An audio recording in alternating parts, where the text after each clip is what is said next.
Hi అండి. నిన్న Sunday special all varieties fish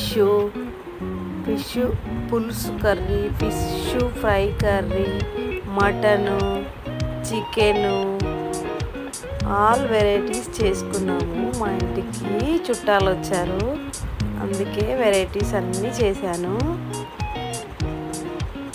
అన్ని కర్రీస్ ఒకటిగా పెడతాను.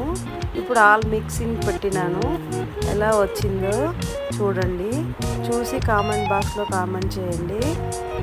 ఫస్ట్ టైం నా ఛానల్ చూస్తున్నట్టయితే లైక్ చేయండి, షేర్ చేయండి, సబ్స్క్రైబ్ చేసుకోండి. ఆల్ వెరైటీస్ కర్రీస్ ఎలా ఉందో చూసి చెప్పండి. అన్ని కర్రీస్ చేశాను, అన్నీ సూపర్గా వచ్చాయి. Super tasty. బోటీ కూడా ఉంది, సూపర్గా ఉన్నాయి. All varieties. Please subscribe, like, share, comment.